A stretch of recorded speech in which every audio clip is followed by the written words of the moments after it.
The budget they finally passed, they claimed was balanced, but in fact, it was balanced only because they first dipped it into the state reserve, and secondly, basically borrowed $20 billion. Half of it, more than half of it, from the schools. They just said, okay, schools, you can spend like you had all this money that you have come due, but we're not actually going to give you the last 11 or 12 billion dollars. You're going to have to go out and borrow that, or you dip into your own reserves, and we'll pay you back when this is all over someday. So the budget is basically a deficit budget, balanced, quote, balanced only with borrowed money. Local governments are facing similar budget crises all over the state. School districts are facing obvious budget crises. Even before COVID, school districts were largely in trouble, mostly because of rising pension costs. Same thing with cities. And then, of course, we saw heat waves, power blackouts, fires of record proportions that are still burning in some cases. This has been a hell of a year. And you have to say to yourself, well, is this just something we have to endure for a little while, or is this somehow a permanent change in California? And as we were talking earlier, some of these changes are going to be permanent. You're going to see permanent changes in the nature of work, more people working at home. It's probably going to change commuting patterns. It's probably going to push people out of high cost population centers like the Bay Area into the inland areas. It has exacerbated the divide between the those who have it and those who don't in California. You know, we have the highest poverty rate in the nation. Going into this year, we had the highest poverty rate in the nation. Homelessness, all these issues that California has dealt with in recent years now have been magnified by COVID-19 and the recession that followed. Not to mention all these other things that are supposedly not connected to that, like the fires and the blackouts and so forth. So this is going to be a kind of a day of reckoning, as you will, for California going forward. I mean, what's going to happen? We don't know how long COVID's going to hang around. We don't know how long the recession's going to hang along. The economists think that the effects of the recession are going to be affecting California for at least 2 to 3 more years in terms of employment and everything. We had 3.9% of unemployment in February, just before COVID hit, the lowest level in any of our lifetimes. And then boom, it added 10 points to that practically overnight, more than 10 points. If you actually count not only unemployment, but the people who have dropped out of the labor force, who are not counted as unemployed, but really are unemployed, our unemployment rate kind of got close to 20% in California. That's huge. That's absolutely huge. And this is going to take a long time to come out. Everybody in all your communities, in my community, everywhere, we've seen the restaurants that have shut down and are not going to be reopening. We've seen other services, people, the small businesses that just can't make it through this sort of thing. And it's going to be a very trying period. And at the outer edges of speculation, one might even say, maybe this is the beginning of California's decline. Maybe so many people will get so fed up with all this stuff that's going on, with congestion, the housing prices, the fires, everything that's happening, and say, I don't need to live here anymore because I can commute to my job by my computer. I'm going to go move someplace that's quieter, cleaner, you know, no hassle, less traffic. We may see it. We've already had a kind of a mini exodus out of California. We actually lose more people to other states than we gain from other states. This could accelerate that. We might see a kind of a point of no return, a true tipping point in California's history. That's a very apocalyptic view, I realize, but these are basically apocalyptic times. We are facing apocalypses on several levels in California right now. Let's see what John thinks. So a few things, a few little housekeeping things. Number one is I want John and Dan to talk in 30, 40 minutes, whatever they want to, and then we'll open it up to Q&A. If you want to, just send me questions via chat. I'll try to keep track of those, and we'll ask Dan and John those questions as they come in. So I want to turn it over to John Myers, Sacramento Bureau Chief for the LA Times. And I was thinking as Dan was talking, you know, President Trump tweeted today that California is going to hell. In other words, we're not in hell yet, but we're going there. I'm wondering, if John shares that opinion, or the flip side of that is this tipping point, an opportunity really for a renaissance in California where we can address some of the problems that we've long ignored. Do I share that opinion? That's a great, interesting way to toss it to me. Thank you, Mark. I was pretty much just going to like sit because I think Dan covered everything. So I was going to kind of wrap and go back to my work. I don't know. I mean, you know, the problem is that we're in the middle of conflicting forces. We're in the middle of a public health crisis and a pandemic that none of us have ever lived in. And we're in the middle of the most contentious, most rancorous, most angry political moment in any of our lifetimes. And those two forces really conflict in very strange ways. And the president certainly is very good at poking a finger in the wound in California. Of course, you know, respectfully, I should point out that the state had a multi-billion-dollar surplus prior to the pandemic. That, you know, the president's concerns about the way California is going somewhat misses sometimes. Doesn't mean California didn't have serious problems and doesn't have serious problems. And of course it does. I mean, I think the gist of your question, Mark, is this idea that don't let a good crisis go to waste. This idea that you use the crisis to your advantage. I know that saying well. We have had that saying before. I remember in 2003, we had a bad economy. We had a recall of a governor. Don't let the crisis go to waste. 2009, the mortgage collapse. Don't let a crisis go to waste. Let's fix the problems. Here we are, 2020. Don't let the crisis go to waste. I think if anything, the fundamental questions coming out of this particular moment are going to be somewhat to part of what Dan was talking about what it means to be a Californian and what the California experience is like, what it means to live in California, what the responsibilities are, what the circumstances are. That has got to be a conversation. I think I will tell you that at the center of that conversation has got to be affordability, and the number one part of the affordability conversation, I think, is housing. I think it's the thing that keeps on aggravating so many other things. We have ballot measures that deal with parts of housing. We have discussions about rent in the legislature. We've had very little discussion this year because the legislature couldn't meet after people tested positive and there were public health concerns. But I think this idea of what it means to be a Californian and what the California experience is like is the conversation. Many of you and obviously my colleague, Mr. Walters, have seen it over a large period of time. I've seen it over the last quarter of a century. It has changed and it is continuing to change. And we either have to address that change or we continue to slide farther and farther away from where we want to be. It's not the same California that a lot of people grew up in, and they have to have that conversation about where it's headed. Dan, I'm sorry, John, I want to ask you a question. You said something that kind of struck me. You said this is among the most contentious periods of our lifetimes. 1968 was pretty contentious. You think it's at that level? Well, I was born in 1968, full disclosure. Oh, so stop it. 52 years later, I cannot. I know. A child. I know. Anyway, where was I going? Yeah, I mean, I'm a student of political history. I love studying the different eras. I know the comparisons are out there. We make them between 1968 and 2020, both these significant moments of upheaval. The difference is, for me at least, is I don't see any one group of Americans who are primarily pushing the conversation. I think there is this, I mean, I know anger and frustration that permeates across age, across region, across educational experience, across race, across gender. That's not to say that there wasn't a diversity of angst in 1968, but I think it was less diverse than certainly we have now. I think we have people angry on all sides of these equations. You can be a conservative Republican and a liberal Democrat, and you are both pissed off at where we are in this country right now and where we're headed. It's got a confluence of events. You've got Black Lives Matter, you've got the housing and poverty level, you've got wildfires and climate change. All these issues are happening at the same time. Yeah.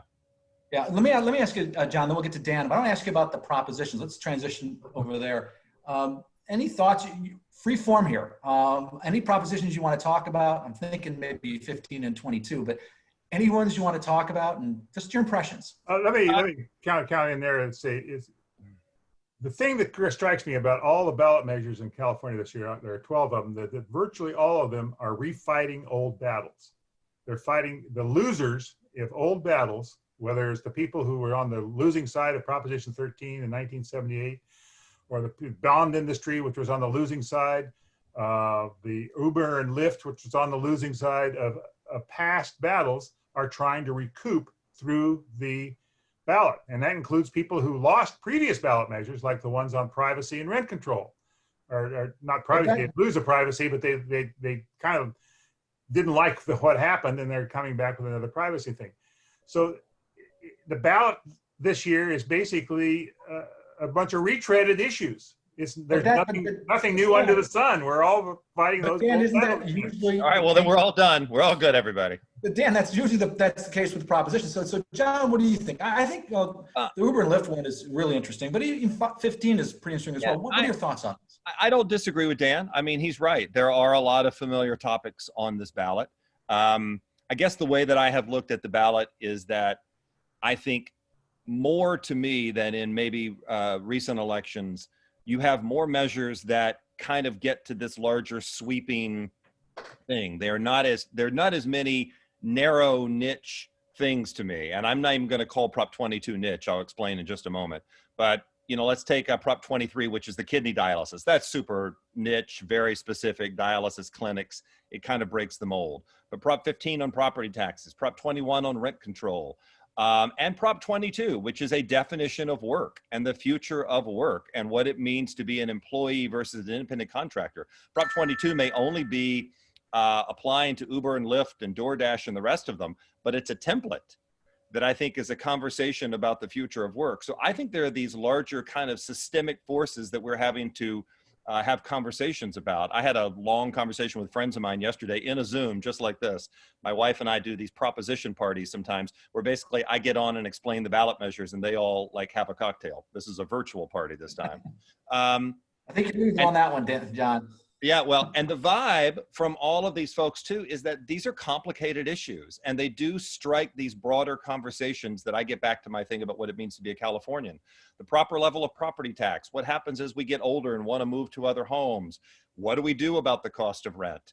What do we do about criminal justice? Are our criminal justice reforms on issues like parole and cash bail and whether or not the bail system was fair? Affirmative action. These are sweeping topics. I know that they're absolutely familiar topics, but this to me is less of a ballot that's full of my little niche things that will not impact anybody else. And to me, feel like there are these broader conversations that we should be having. I don't know if we're going to have the conversations, of course, after an election. I could be a cynic and say we won't, but I do think they raise really interesting topics about the California experience. And I agree wholeheartedly with John on that these are kind of sweeping issues, and they do in a way debate these larger themes of what's the nature of work, what's the level of taxation, what should we expect and not expect, and and I agree wholeheartedly. They are large issues, which in a way makes them particularly difficult to decide. I mean, you take Prop 22, for example. One side says, well, people should be employees. They should not be exploited. They should have fringe benefits. They should have protection of employee rights and so forth. The flip side says, hey, nobody twisted anybody's arm to drive for Uber. If they want to drive for Uber, let them drive for Uber. It's a part-time job. They don't expect. A lot of people drive for Uber and Lyft. Who do they become an employee of if they drive for Uber and Lyft? And all this stuff, all these questions of what degree the state ought to be guiding, I guess, the nature of employment, and what of it should be left to the private decisions, I guess. And this is that's a big issue. It's a very big issue, and it affected journalists, it affected artists, it affects everybody. You know, it's really difficult to say somebody it doesn't affect. Now, yes, as John said, this is a very narrow thing, only affecting Uber, Lyft, and similar services. But regardless of what happens on that, and particularly if it passes, then it just opens the door to all sorts of stuff that goes on after that. These are very, very, very difficult issues for people to decide. Let me, John, do you want to jump in here? No, I was asking my wife something here in the backyard. Apologies. No, go ahead, Mark. I saw you move your hand. Let me ask you this. I've got you now, John, so I'm going to ask you the question. Do you want to prognosticate and give us any of your surprises you think we're going to see on the after election day, election month, whatever it's going to be? On the ballot measures themselves, or on broader? On the ballot measures, and then we can talk about other things if you'd like. Yeah, I think I don't want to prognosticate, but I will tell you there's a version of that. I guess I'll try to get to your spirit, Mark.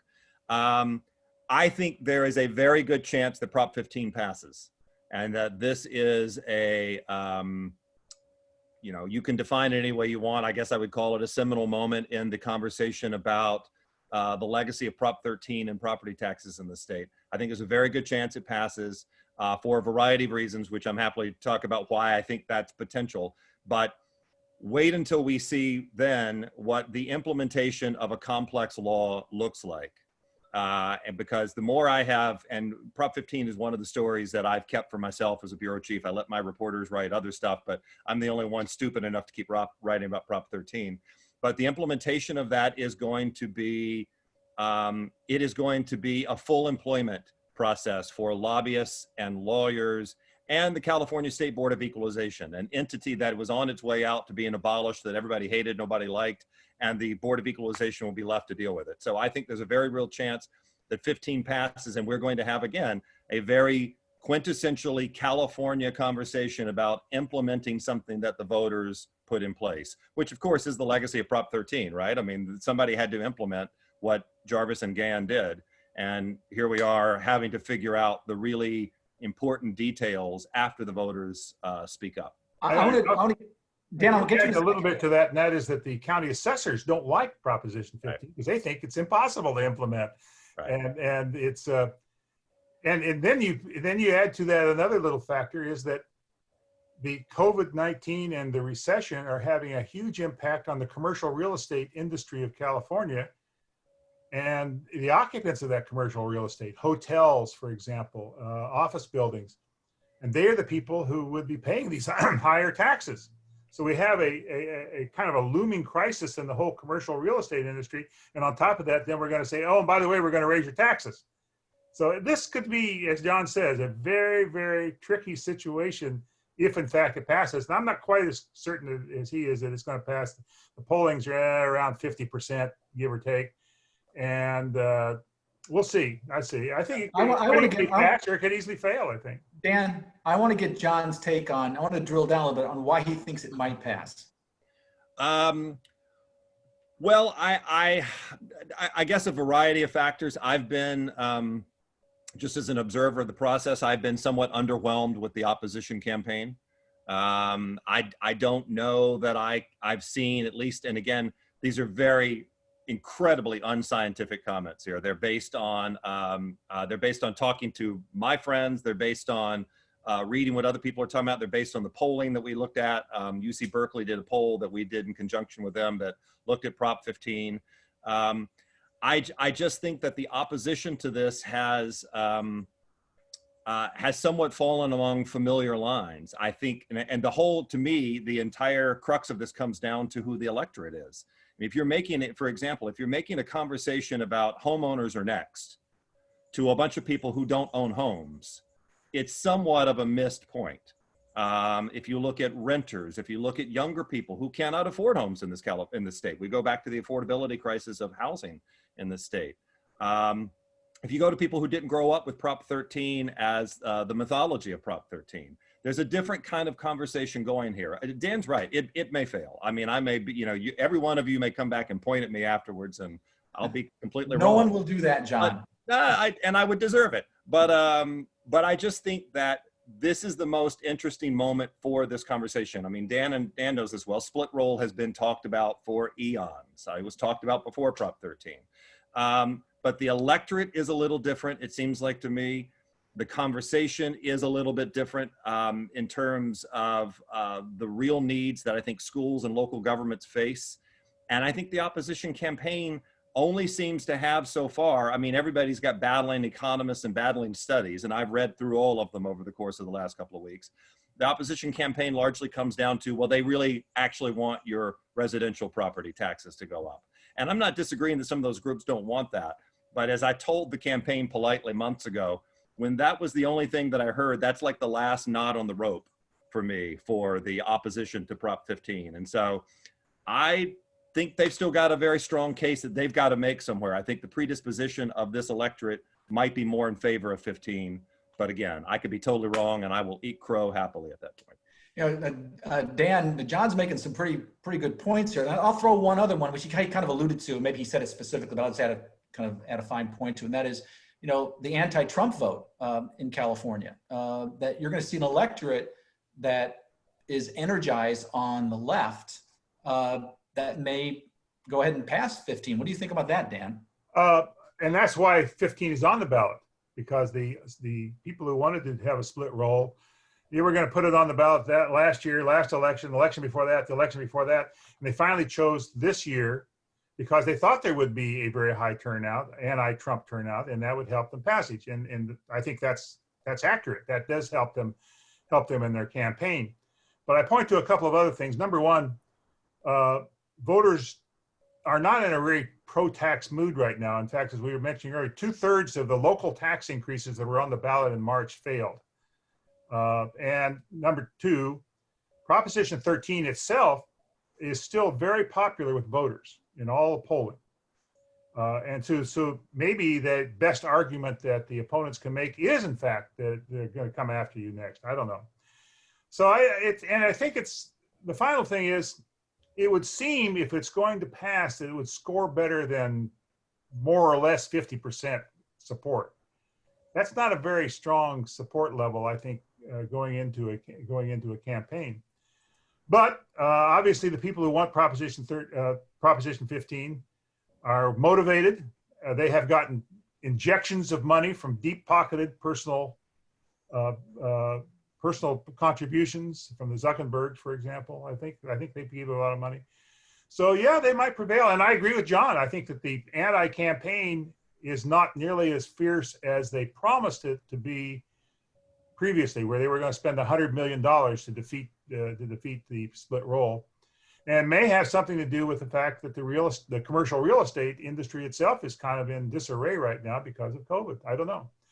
But I think it's just hanging there. It could go, it could not go. And I certainly agree with John that if it does go, the implementation is going to be a very, very contentious matter for years to come, probably. And Mark, let me just say one thing that's interesting too, is that we might have looked at this ballot, I don't know, in 2016 or so, because Dan's right. I mean, they've been angling for a while. They knew 2020 was kind of the electorate they wanted. We might have looked at this ballot and thought that was going to be the big conversation piece. And I could do an informal poll of all these lovely faces I see here on the screen. The number one thing you're seeing out of your television is Prop 22. Right? It's the $200 million campaign. It's the campaign that's going to break all records for ballot measure spending. Goodness grief, they have now surpassed Meg Whitman's numbers for when she ran for governor unsuccessfully. But Prop 22 is sucking a lot of oxygen out of here. And even then, the oxygen, to Dan's point a moment ago, smartly, is limited because people are not, the number of people who don't seem to really be zeroed in on all of this is really interesting. And because I just thought of one other thing that I wanted to point out, and I don't know where else it'll fit, let me point out this little nugget. The number of people who have already voted in this election is phenomenal 1 week into the voting. I wrote about this in my politics newsletter this morning. That's a plug if anybody wants to sign up for our LA Times Essential Politics newsletter. Very good, by the way. Thank you. The number of ballots who showed up in the first week is somewhere on the magnitude of 270,000. In 2016, there were only 13,000 ballots in the same time period. This is a strange electorate. There are people, and this is the thing I talk about a lot to my friends and to political consultants. The whole world has made up its mind on the presidential race. Due respect to anybody on here who hasn't decided it, but everybody I talk to has made up their mind on the presidential race. And a lot of those people are mailing those ballots in, but the ballot measure campaigns, what message have they gotten out so far? Have they been able to get their message out? Prop 22 certainly has gotten its mailers and its television ads during football games. But there are 270,000 votes that are already cast on ballot measures that they may not know about. And from the news business, I will tell you, it's also very difficult for us because we try to figure out when all of our stories are going to publish so people can read them. And I saw 270,000 people who are already done with this election. And I was just amazed. I mean, that's a phenomenal number of people who have already engaged. And I don't know if it's because they're just done with it or they don't want to focus on the rest of them. And then to the point about 15 and the rest of the ballot measures, what does that do if that moment in the campaign is already frozen in the way that people are or are not thinking about your measure? Yeah, I think one little side that, as John mentioned, we now have an election month. And then we have a vote counting month that follows our election month, basically. It has changed the onset of ballot, and even before this year, most ballots were being cast by mail. It has changed completely changed the dynamics of how you campaign for and against candidates and ballot measures. You used to be able to kind of hold back and then hit that blitz right there the last week of the campaign, and that was what decided, and everybody would hold it. It's completely different now. It's absolutely confoundingly different. Because how do you campaign when balloting goes on for a month? I don't know. I mean, you hit it early and then people forget about it. You hit it late and they've already voted. Where's the message and when does the message come? Very difficult. And how do you? I don't envy campaign managers these days for trying to figure out how to navigate this new landscape of mail ballots. And how do you campaign in a pandemic when you don't knock on doors and do the traditional precinct walking stuff? I mean, who the hell knows? John, do we know these people that are voting? Are these traditional likely voters, or are these a whole new group of people that traditionally did not vote? All we know is some of the basic makeups, and this is really all courtesy of one all-powerful political research firm, and they're good folks who really track these things. I mean, everybody knows your ballot's tracked. They know, what ballot you got, when you got it, and because my friends always talk about this too, is that one of the reasons that a lot of them like to vote early is because you stop getting harassed at that point because they know your ballot's in. The text message, that's motivation. Stop, the mailers stop. It's a beautiful moment, isn't it? Anyway, I know if you look at the basic demographics, they are more Democratic than the electorate. They're older than the electorate in general, and they're whiter than the electorate in general. Now, I don't know what that means. So those are the people who were the most motivated. And again, there's a stagger of when ballots went out. I mean, some ballots went out before October 5th. The official date was last Monday, October 5th. But just the sheer number of people who have decided to get involved. And then, of course, does that mean we're going to have a huge turnout? I think someone in your chat here, Mark, asked us, did I think it was going to be a record turnout? I do, but I don't know. I'm not going to make a prediction because I'm not sure to what. I think it is going to be a huge turnout. But is this a sign of a huge turnout? Or is this going to be, is there going to be a dip now of people not voting at some other point? All bets are off. All bets are off. That's what makes this maddening and fun at the same time. I may offer a couple more characteristics of the electorate. John mentioned several perfectly accurate. The other thing is there's going to be a disproportionately high number of homeowners in that electorate vis-a-vis renters. And the electorate will be skewed towards higher income than the population as a whole. Not as skewed as it used to be. You mean early ballots, right? No, I'm talking about the overall electorate. The overall electorate. Okay. The overall electorate is going to be whiter, more affluent, and more likely to be a homeowner than the population as a whole. Even the voting age population as a whole, the potential electorate. So it's all part of that mix, and makes campaigning very, very difficult when you have an electorate that is not necessarily reflective of the larger population or even of the larger pool of potential voters. I don't disagree with that. I mean, that's the traditional path in California. It's as our friends at the Public Policy Institute of California called it, an exclusive electorate, older, whiter than the population. I just wonder whether those numbers are moving at all or will move enough to make a difference in some of these campaigns. I don't know that that's going to hold forever. But I think that's the question: is does it hew, to Dan's point, to where we have seen California elections be, which, like in the case of Prop 15, that may be really bad news for Prop 15 or something, or does it move somewhere to a more diverse electorate, younger, people who don't own homes, a very different California than that Californians that show up and mark ballots. Well, it has been changing. I mean, if you go back 20 years, 25 years, it was much whiter, much more of an affluent, much more likely to be homeowners and so on and so forth. So the electorate has been changing over time, but still is skewed to that level that the Public Policy Institute of California found. They survey, they try to figure out who the voters are, the likely voters. And it still skews somewhat to whiter, wealthier homeowners than it population.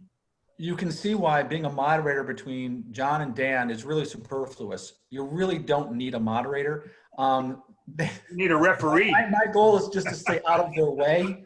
I turned Dan's mic off. That's right. I'm going to leave now. I'm going to go get some lunch. No, you guys are fantastic, and I really appreciate your comments. I want to encourage folks, if they've got questions, to put them on chat. I'm happy to have to read them to Dan and John. But while we're waiting for those questions, ask you guys if you want to indulge us about any Valley races, whether it's the TJ Cox race or the harder race, the congressional races, or any state races you think in the Valley that you've looked at and just said, that's interesting. Well, I mean, you certainly, I think congressional is where I would focus. I don't get enough time to look at a lot of local races. There might be a few legislative races that I would look at, but we've got our hands full for a variety of reasons this time, trying to kind of keep track of things. I've somewhat been surprised by the relative quietness, and I would measure that as places outside of being right in the Valley, the relative quietness of what we were hearing about those races. I think everybody fully believed that the 21st, the TJ Cox, David Valadao, who wants to be a congressman again, race was the most interesting, in part because Cox was such a weak incumbent who, self-inflicted wounds a lot of times, it seems, with him. But the chatter has been fairly low. I mean, Josh Harder certainly looks like the kind of guy who's trying to do what you do when you're a freshman in a swing district, is keep your head down and don't make any kind of crazy comments. I mean, whether you want to reelect him based on his attack of the nutria, which I think is kind of a great topic. But he drew a weaker challenger there who has found himself ostracized from the state Republican Party. I don't feel as though, I don't want to disrespect all of my good friends in the Valley. I don't feel as though that that's the place where we're looking at the congressional thing right now. I feel like where we are looking is Orange County and the fringes of Los Angeles County, which is that district that had a turnover when the congresswoman resigned earlier last year. Those are the places, and maybe even the saga of Darrell Issa. But the Valley seems to be a little less high profile this time than it was in 2018. I may be wrong. I'll tell you though, there's you should be looking at more. Tremendous number of commercials in the Valadao Cox race. And the other thing I'm noticing is Devin Nunes, who, traditionally wins, 30% plus in this district. I think this is going to be one of those 5% kind of races again with this guy that is virtually unknown, but you're seeing signs which you never saw before for the Democratic candidate in places like Clovis. And I just want to say on that, I mean, that goes to this, there's a perfect transition to, or linking to the conversation we're just having about the electorate. Because if you look at the electorate in the 21st and the 22nd, let's actually talk about the 22nd, Nunes's district, and the 23rd, Kevin McCarthy's district. Those are electorates and populations that are changing under those incumbent Republican members of Congress that you would think would make their lives more challenging depending on what positions they took and how those campaigns and what challengers came forward. And they haven't. And I don't know if that's a function of who votes, and I think that's certainly part of it. Is it a function of not having the ideal challengers? In other words, it's a combination of all of this. But I am really fascinated to watch the long game of some of those Valley districts, because those Republican members, while they appeal to part of their electorate, have got to figure out how to keep appealing to the electorate as it changes and grows more diverse. And maybe that is very bread and butter economic issues. The problem is, and then I'll stop, the problem is whether you like or dislike the President of the United States, he blocks out the sun. Everything he does blocks out the sun. It overcasts, it's a shadow over all of these other things that we used to run some of these congressional campaigns on. Well, I've got some questions. Dan, if you want to mention something about those races, you can. Yeah, I would only say that it's interesting in real historic terms to notice that the Central Valley, when I first started covering politics in California, was pretty strongly Democratic, albeit kind of conservative Democrat, the Bernie Sisk Democrats, you might say. And then over time, it became a Republican stronghold. And now it seems to be, as John says, kind of moving back the other way, as particularly as Latinos become more politically active, it seems to be shifting back into Democratic hands, one district at a time. So it's interesting to see the evolution of the region over a space of about 50 years, from one to another and back to one again. And it's not alone. There have been other regions of the state that have undergone similar sea changes, but it's an interesting phenomenon nonetheless. Yeah, politics as a pendulum. Let me ask you this, both of you. This is a really interesting question someone asked. Who does Newsom pick for Harris's open Senate seat if Biden-Harris wins?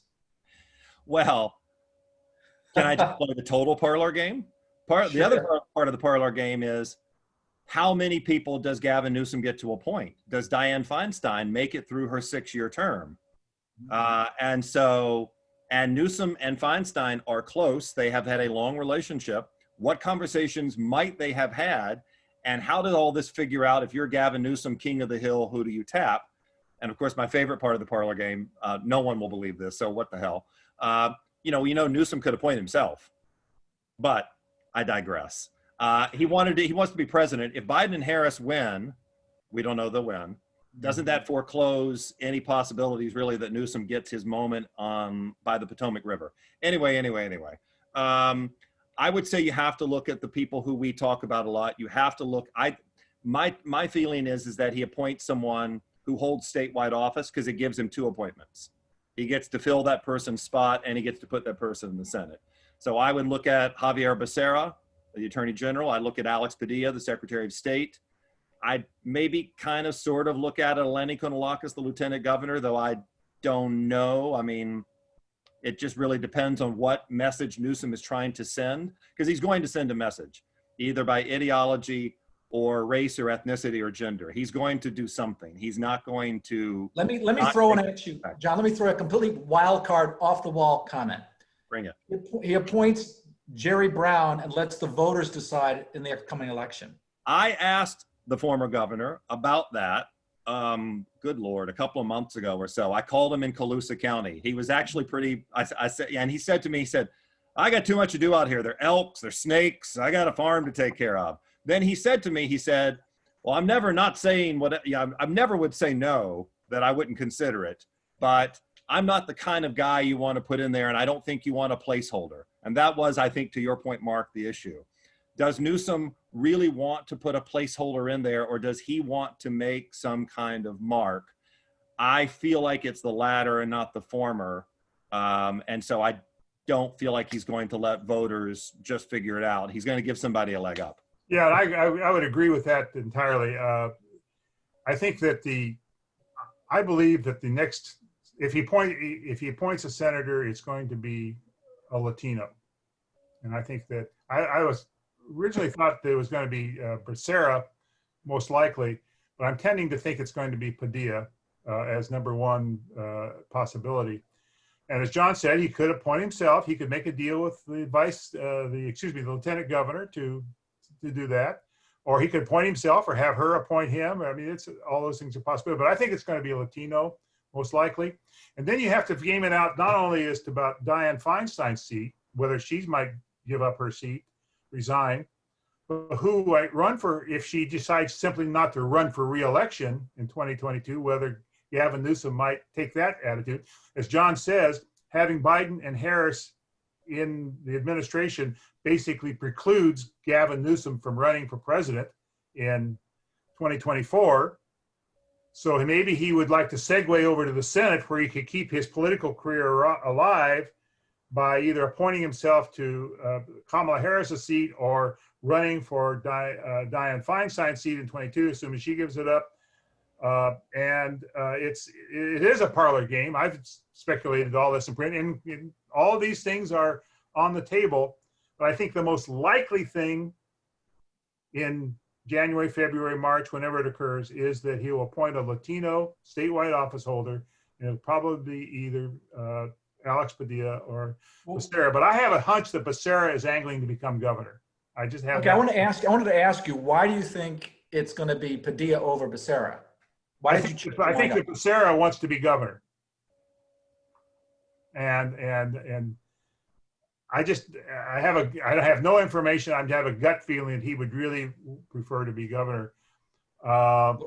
Padilla is pretty open in his senatorial ambitions. He wants to be a U.S. senator and has not made many bones about it.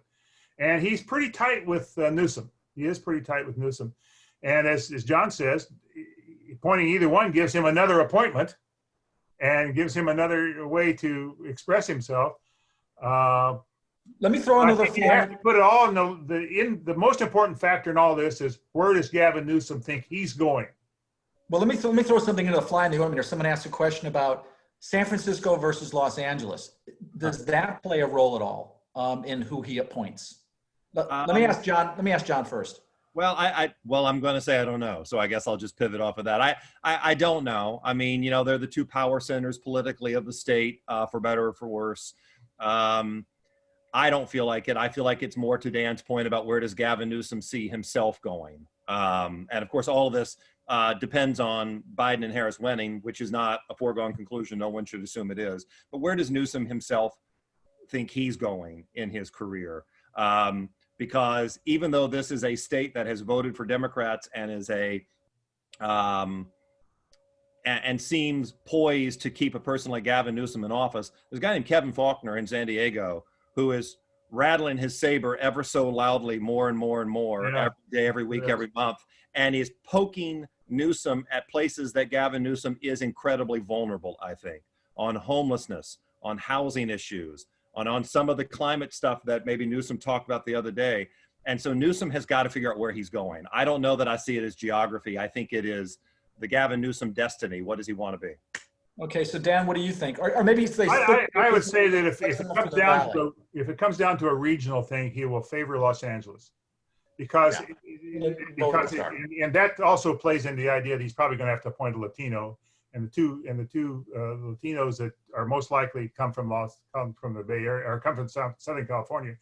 I think given the Bay Area's dominance of political positions, which really grates on a lot of people in Los Angeles, I think it would be a very politic thing for him to do that, and a Latino.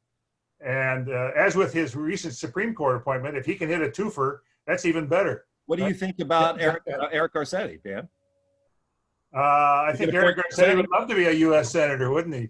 Yeah. And of course, he can be either Latino or Jewish or whatever, or Italian, depending on the day and the moment and the issue.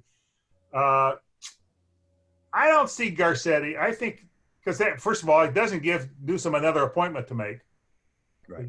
And so that's why, again, you go back to Padilla or Becerra, and I personally have changed my mind and now think that Padilla would probably be more likely appointee than Becerra. Well, he could appoint Garcetti, and it would give my newspaper more to write about, but that's a different conversation. Yeah.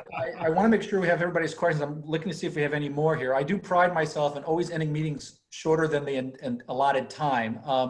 But with that, just one second left. I have to ask John while he's on here, because he's going to prognosticate what he thinks Duke is going to do this year in basketball. My Duke Blue Devils, my alma mater. No, I don't know. Who knows with the pandemic? I mean, I guess I'm thinking a Wisconsin Duke final. Okay, you're a Badger. I appreciate that. We've had that before and we won, but that's a different conversation. Oh, no, don't go there. Can I address the question that one of your folks asked, Mark? I can see the chat here. Susan Walsh, about what would be the most likely ballot measures to fail. Yes, please. I will frame it this way. I'm really surprised at the weak polling for Prop 16, the repeal of affirmative action. It has had no publicity. It really hasn't. And, you know, the conventional wisdom that it might play into the larger narrative of a reckoning of social equality and social justice and issues of race has not happened so far. So I'm fascinated to see that one, because that could go on. You've seen Ward Connerly on conservative TV stations kind of pushing back. Yeah, so I mean, that I think is really interesting. And the other one that I would point out too, that, I mean, and it's in any other era, we might be talking about it differently, is Prop 24 on the expansion of consumer privacy. Everybody talks about privacy of their data. We all talk about it, our devices, what our kids have, what we don't have, what they know. In a different era, that would be a big conversation. There's no oxygen for that in this particular moment. So those are two ballot measures in particular that one, and I'm not sure why, in 16, and then in 24, I think it could easily just go away. Because I mean, I tell my friends this too, if you don't understand it, if you don't understand the ballot measure, voting no is not the worst thing in the world. And that is kind of the conventional wisdom in California. And if you don't understand something complex like privacy of data, are you going to vote for it if you're not really hearing about it? I don't know. So unofficial predictions, but. Great point. Dan, I want to give you the last word here about what props you think might fail. Well, I agree with John. I think the Proposition 16 looks like it's serious trouble. The polls have it down around 30% or something like that.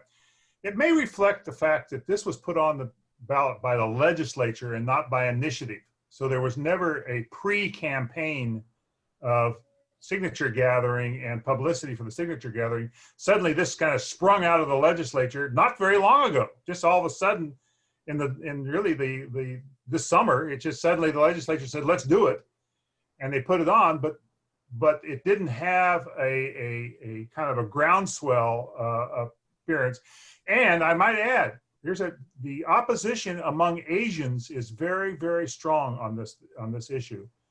And the campaign against it, to the extent there is a campaign against it, has been mostly from the Asian community. And they alone can't kill it, but it's something that should be debated at great length and detail because it's a very, very, very important symbolic matter. But it's not getting that debate from either side, truly.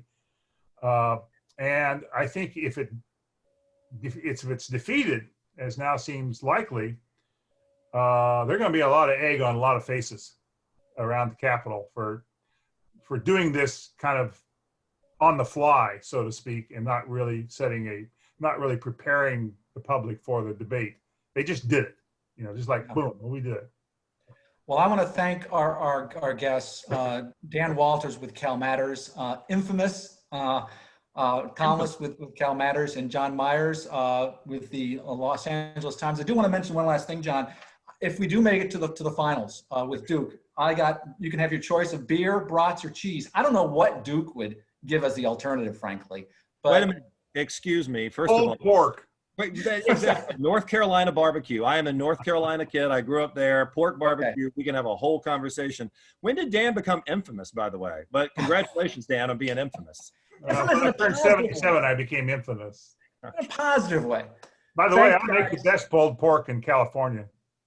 Where's that? Dan, what did you say? I didn't catch that. Oh, go ahead, Dan. I say I just make the best pulled pork. Oh, you okay? California. You'll be the moderator then. For folks had no idea they were tuning in for this. Oh, well. Right. Thanks, you guys, very, very much. Fantastic conversation. Really appreciate your time. Everybody vote. Thank you very much. Appreciate it. Bye-bye. Take care. Bye-bye.